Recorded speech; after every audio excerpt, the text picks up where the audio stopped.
नमस्कार दोस्तों, आप सभी का स्वागत है यू एकेडमी में। जैसा कि आप सभी लोग जानते हैं कि अभी मैं जो आप लोगों के लिए पूरा वीडियो सीरीज बना रहा हूँ वो है हमारा भारतीय इतिहास से संबंधित है। और मैं अभी जो हूँ आपके लिए लाया हूँ एंशियंट हिस्ट्री का पूरा सेक्शन कर रहा हूँ। और मैंने अभी आपको पिछले वीडियो में बताया था, जो हमारा मौर्य वंश था वो मैंने आपको पूरा बता दिया था। तो अब उसके आगे हम बढ़ते हैं कि जब हमारा मौर्य वंश समाप्त होता है उसके बाद जो आपका पोस्ट मौर्य डायनेस्टी आती है, जो आपका समय आता है, मौर्योत्तर काल आता है, उसमें कौन कौन से वंश आगे बढ़ते हैं और उनकी क्या विशेषताएं रहती हैं और उन्होंने क्या सारे कारनामे किए हुए हैं, तो वो सब आज हम डिस्कस करेंगे। तो अब मैं आपको बताने जा रहा हूँ कि जो हमारा मौर्य वंश था वो जब हमारा समाप्त होता है तो उसके बाद आता है हमारा शुंग वंश। शुंग वंश ही इम्पोर्टेंट है क्योंकि हमारे जो है इससे भी कभी कभी 2 या फिर 3 क्वेश्चन बन जाते हैं, क्योंकि जो इसका संस्थापक था वो था हमारा पुष्यमित्र शुंग, और वो जो है बहुत ज़्यादा फेमस हुआ है। इसलिए हम आज इसके सारे एक एक जो इसकी रही हैं भैया क्वालिटीज़ रही हैं, काम रहे हैं वो आज हम पूरा डिस्कस करने जा रहे हैं। ठीक है, तो इससे पहले कि मैं अपने वीडियो में आगे प्रोसीड करूं, बहुत जल्दी से एक बार मैं आप सबसे रिक्वेस्ट करना चाहूँगा कि जिन लोगों ने भी अभी तक मेरे चैनल को सब्सक्राइब नहीं किया है, प्लीज़ आप मेरे चैनल को, इस वीडियो को भैया पॉज करके और आप नीचे जाकर सब्सक्राइब कर लीजिए। ठीक है, और अगर आप चाहें तो आप मेरा फेसबुक पेज भी लाइक कर सकते हैं, वो है www.facebook.com/uacademy22। और ये मेरा है फेसबुक ग्रुप है जिसकी पूरी जो है इन्फॉर्मेशन वो मैंने नीचे डिस्क्रिप्शन बॉक्स में डाल रखी है, तो आप उसमें देख लीजिएगा। ठीक है, तो आइए हम शुरू करते हैं शुंग वंश। शुंग वंश की हम जब भी बात करेंगे तो ये आता है हमारा मौर्य के तुरंत बाद, यानी कि जहाँ से हमारा मौर्य वंश समाप्त होगा शुंग वंश वहीं से स्टार्ट होगा। तो देखिए 184 से ईसा पूर्व से लेके और 75 ईसा पूर्व तक हमने हमारा जो है वो माना गया है कि वो टाइम था किसका, शुंग वंश का। और जैसा कि मैंने आपको अपने पिछले वीडियो में ये आपको बताया हुआ है कि जो आपका अंतिम मौर्य शासक था वो कौन था, तो वो था आपका बृहद्रथ था। बृहद्रथ मौर्य था और उसकी हत्या जो है उसके सेनापति ने ही की थी। और वो सेनापति कौन था, वो सेनापति था पुष्यमित्र शुंग था। यानी कि जो भैया शुंग वंश का संस्थापक था वो पहले मौर्य वंश में सेनापति था। और उस समय का मौर्य वंश का राजा कौन था, वो था आपका बृहद्रथ था। और उसकी हत्या करने के बाद शुंग वंश की स्थापना होती है और उसकी नींव डाली जाती है। ठीक है, तो भैया किसने की है, वो की है भैया पुष्यमित्र शुंग ने। अब जो आपका है शुंग वंश का जो भैया पूरा इतिहास माना गया है, तो उसके बहुत ज़्यादा तो भैया स्रोत नहीं मिलते हैं, बट 2 आपके क्षेत्र हैं, एक है आपका साहित्यिक और एक है आपका आर्किटेक्चरल, यानी कि जो आपका पुरातत्व से संबंधित साक्ष्य हैं। अगर हम जो है भैया उसको देखते हैं तो आइए हम इन दोनों को 1 बाय 1 दोनों को देखते हैं। अगर हम बात करते हैं साहित्यिक स्रोत की, यानी कि जो हमारे पास लिखे हुए स्रोत मिलते हैं, तो वो भैया हमें कहाँ कहाँ से और फिर क्या क्या बताते हैं, तो आइए देखते हैं। साहित्यिक स्रोत में जो हमारा वायु तथा मत्स्य पुराण है, वायु तथा मत्स्य पुराण में हमको ये पता चलता है कि जो शुंग वंश का संस्थापक था वो कौन था, वो था पुष्यमित्र शुंग। ठीक है, हर्ष चरित्र बहुत इंपॉर्टेंट क्वेश्चन। आप देखिए एक और आप याद रख लीजिए कि ये क्वेश्चन आता रहता है कि कौन सा भैया मान लिया कोई मान लिया बुक है या फिर कोई रचना है, तो उसका साहित्यकार या फिर जो उसका रचनाकार है उसका भी नाम आता है। तो उसमें आप इसको नोट डाउन कर लीजिए कि हर्ष चरित्र किसने लिखा है, तो हर्ष चरित्र लिखा है बाणभट्ट ने। और इसमें जो है इसमें किसकी है चर्चा, उसमें चर्चा है जो आपका लास्ट एम्परर था मौर्य वंश का, वो था आपका बृहद्रथ, उसकी चर्चा है। और उसकी हत्या कैसे होती है वो सबकी है चर्चा, यानी कि वो इससे कोरिलेट कर रहा है।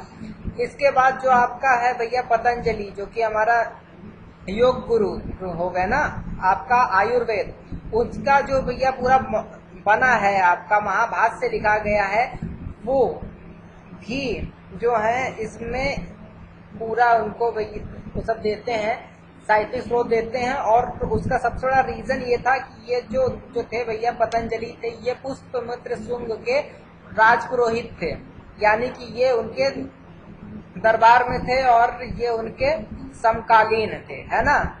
और इसमें जो है क्या होता है कि जो इनका महाभाष्य है उसमें उस समय जो आपका यवन के जो भैया पूरे आक्रमण होते हैं उनकी पूरी चर्चा इसमें की गई है, ठीक है।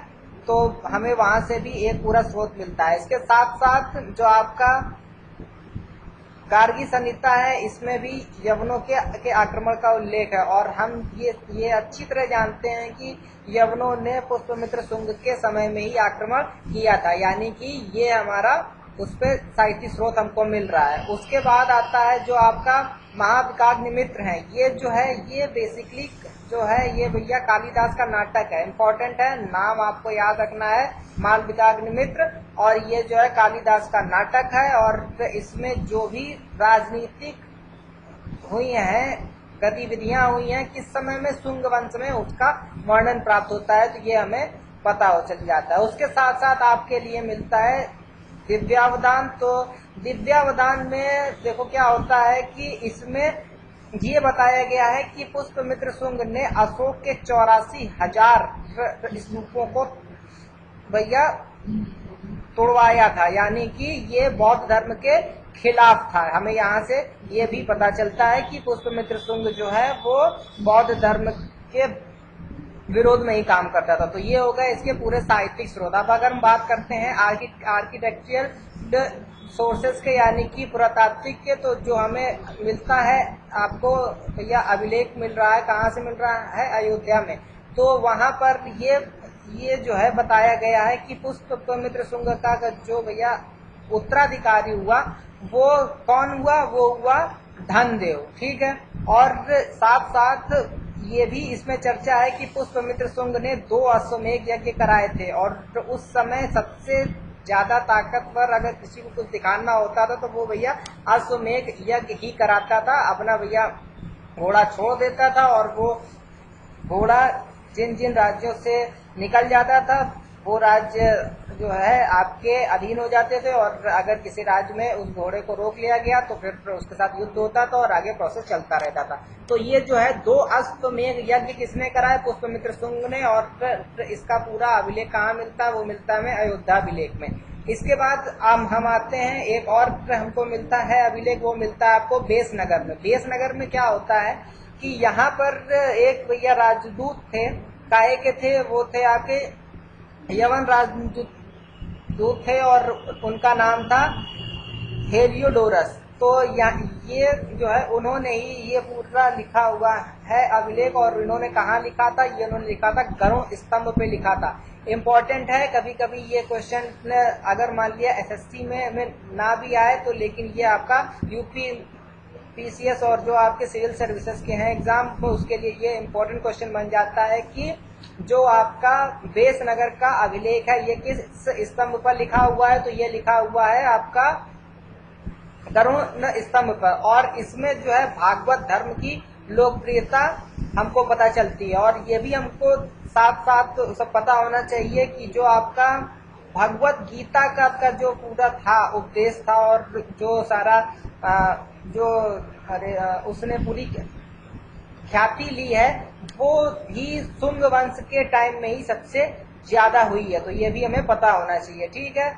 उसके बाद आता है भरहुत का लेख। भरहुत इम्पोर्टेंट है, क्यों, शुंग वंश में भरहुत को हमें अच्छे से पढ़ना ही पड़ेगा, क्योंकि ये जो है अभी आगे मैं इसके बारे में मैं आपको बताऊंगा कि यहाँ पर उसने कुछ न कुछ अच्छे विशेष काम किए हैं, इसलिए ये हमें याद रखना है कि भरहुत में भी हमें शुंग काल की चर्चा होती है। तो उसमें देखिए क्या होता है कि उसके साथ साथ क्या होता है कि सांची में हो गया, बेसनगर हो गया, बोध गया हो गया। तो यहाँ पर जो हमें भैया स्तूप मिले हैं, जो स्मारक मिले हैं, वो शुंग कालीन कला तथा जो भी भैया उस समय की स्थापत्य कला थी, हमें उनका ये पूरी तरह से सब कराते हैं, पूरा बोध कराते हैं, ठीक है। उसके साथ साथ उस समय की जो मुद्राएं थी शुंग काल की, वो कुछ मुद्राएं हमें कौशाम्बी, अक्षित्र, अयोध्या तथा मथुरा से प्राप्त हुई हैं। तो एक चीज हमें और यहाँ पता होनी चाहिए कि आप कौशाम्बी, अयोध्या और मथुरा ये तीन जो आपके क्षेत्र थे ये शुंग काल में बहुत ज्यादा फोकस में रहे हैं। तो ये भी हमको पता होना चाहिए कि जो आपका अयोध्या किस के शासन काल में जो है पूरी तरह से भैया उसमें रहा, सेंट्रलाइज तरीके से या फिर बहुत ज्यादा फेमस रहा, वो रहा है शुंग काल में। ठीक है, अब हम बात करते हैं पुष्पमित्र शुंग की। तो अगर हम पुष्पमित्र शुंग की बात करते हैं तो ये भैया मौर्य वंश के अंतिम शासक बृहद्रथ का सेनापति था।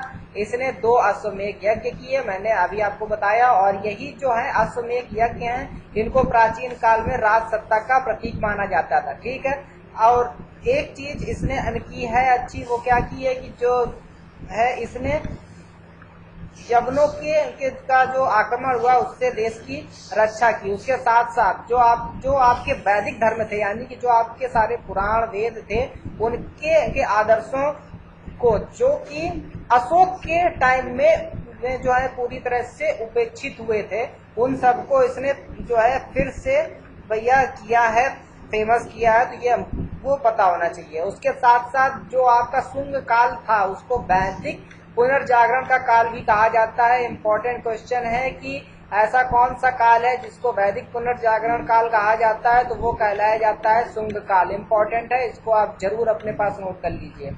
उसके साथ साथ जो उस समय की बौद्ध रचनाएं थी उनसे हमको ये भैया पता चलता है कि जो पुष्पमित्र शुंग था वो बौद्ध धर्म का उत्पीड़क था, यानी कि वो इसके विरुद्ध में काम करता था। और उसका जो है हमको भैया एग्जाम्पल वहीं से मिलता है कि जब उसने 84,000 स्तूप तोड़वा दिए अशोक के बनवाए हुए, तो हमें उसकी जो थी भैया लालसा वो हमें उसे प्रतीत होती है। ठीक है, इसके बाद आता है जो भैया पुष्पमित्र शुंग थे, उन्होंने बौद्ध विहारों को नष्ट किया तथा बौद्ध भिक्षुओं की हत्या की। ठीक है, अब जो आपके शुंग वंशी जो उस समय के राजा थे वो थे तो भैया ब्राह्मण धर्म के अनुयायी, लेकिन हालांकि उनके टाइम में भरहुत का स्तूप भी बनवाया गया तथा सांची का जो स्तूप था उसको सुरक्षित कराया गया, यानी कि उसकी वेदिकाएं जो भैया रेलिंग बनवाई गई है वो कब बनी है, वो बनी है शुंग काल में। ये हमें पता होना चाहिए कि शुंग वंश के समय में ही सांची के स्तूप की वेदियां तथा भरहुत का स्तूप बनवाया गया है। इम्पोर्टेंट है, एक बार क्वेश्चन ये आ चुका है। ठीक है, उसके बाद आता है कि जब जो है पुष्पमित्र शुंग की मृत्यु होती है तो उसके बाद जो है उसका पुत्र था अग्निमित्र शुंग, वो इस वंश का राजा बनता है। और जब इसके जब पिता जब थे राजा तो वो कहाँ का उपराजा था, वो था विदिशा का उपराजा था। ठीक है, और सबसे लास्ट शासक कौन बनता है शुंग काल का, वो बनता है देवभूति। और ये भी है भैया, इसके साथ भी विचार के साथ थोड़ा है दिक्कत ये है कि शुंग वंश का जो है संस्थापक उसने जो है मौर्य वंश के अंतिम शासक की भैया उसने की थी हत्या, वैसे ही इसकी भी हत्या होगी और इसकी हत्या के बाद एक नया वंश स्टार्ट होगा, उसकी चर्चा हम अभी आगे करेंगे। ठीक है, अब कुछ इंपॉर्टेंट फैक्ट्स देखते हैं शुंग वंश के बहुत जल्दी में, हालांकि आधे तो मैंने आपको साथ उसे डिस्कस कर दिए हैं, तो आइए देख लेते हैं। कि पहला आता है कि मौर्य वंश का अंतिम शासक बृहद्रथ, उसकी हत्या किसने की, पुष्पमित्र शुंग ने। स्थापना कब हुई, 185 ईसा पूर्व में। ऑब्वियसली जहां पर हमारा मौर्य वंश खत्म हुआ वहां से हमारा शुंग वंश शुरू हो गया। ठीक है, उसके बाद ये जो था पुष्पमित्र शुंग वो बेसिकली था क्या, तो वो भैया बृहद्रथ का सेनापति था। और ये कौन सी भैया जाति का था, ये था आपका ब्राह्मण जाति का। ठीक है, उसके बाद जो है इसने जब हत्या की तो उसने कैसे हत्या की, उसने सभी सैनिकों के समक्ष हत्या की। ठीक है, मौर्य वंश का जो आपका कार्यकाल चलता है वो कब से कब तक चलता है, वो चलता है 322 से लेके 185 तक। ठीक है, इसके बाद जो है वैदिक धर्म का पुनः उद्धार करने वाला यानी कि वैदिक पुनर्जागरण काल कौन सा है, वो रहा है आपका पुष्पमित्र शुंग का काल, और ये हो गया है शुंग वंश में। ठीक है, शुंग वंश का जो भैया था शासक था, उसने अपनी कहाँ राजधानी बनाई, वो उसने बनाई विदिशा में। इम्पोर्टेंट है, विदिशा है कहाँ पे, मध्य प्रदेश में।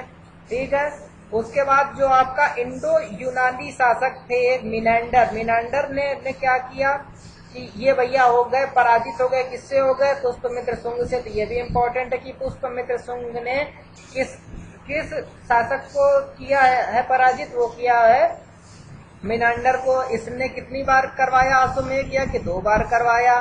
इसके समय में जो है इसके राजपुरोहित कौन थे, वो थे भैया आपके पतंजलि। और यही पतंजलि जो थे इन्होंने ही अश्वमेध यज्ञ कराया था। बरहूत का स्तूप किसने बनवाया, पुष्पमित्र शुंग के टाइम में ही बनवाया। ठीक है, पुष्पमित्र शुंग का जो भैया था बेटा कौन था, अग्निमित्र था। ठीक है, और वही इसका बना। आखिरी कौन था, देवभूति था। अब देवभूति की हत्या किसने की, वो की वासुदेव ने। अब ये नाम आपको याद रखना है। और ये जो भैया जब की उन्होंने हत्या, उसके बाद एक नया वंश शुरू होता है। उससे पहले इसका कार्यकाल कब से कब तक हो गया, तो वो हो गया 185 से लेकर 73 ईसा पूर्व तक। और ये जो थे भैया वासुदेव थे, इन्होंने एक नया वंश स्टार्ट कर दिया। वो कौन सा हो गया, वो हो गया आपका कण्व वंश। और उसका संस्थापक कौन, वासुदेव। तो मैं ये समझता हूँ और मैं ये आशा करता हूँ कि अब ये जो है शुंग वंश से कोई भी क्वेश्चन आ जाएगा तो आप उसको आसानी से क्रैक कर लेंगे। आप सिर्फ इस वीडियो को 1 से 2 बार देख लें और जो आपको मोस्ट को लगे हैं इम्पोर्टेंट पॉइंट्स वो अपने पास उनका नोट डाउन कर लीजिए और आप इसका प्रॉपर रिवीजन करते रहिए, आपको कोई समस्या नहीं होगी। तो अगर आपको ये वीडियो पसंद आया हो तो प्लीज़ इसे ज़्यादा से ज़्यादा शेयर कीजिए। और अगर आपका कोई डाउट है, कोई सजेशन है, कुछ भी है तो आप नीचे मुझे कमेंट बॉक्स में कमेंट कर सकते हैं। उसके साथ साथ आप चाहें तो आप मेरे फेसबुक पेज को लाइक कर सकते हैं और मेरा फेसबुक ग्रुप है, आप उस पर भी मेरे साथ ज्वाइन हो सकते हैं। वहाँ पे आपको सारे वीडियोस की अपडेट डेली मिलती रहेगी। ठीक है, तो इस वीडियो में फ़िलहाल के लिए इतना ही। मैं आपसे मिलूँगा अगले वीडियो में, तब तक के लिए good bye, have a nice day, bye bye.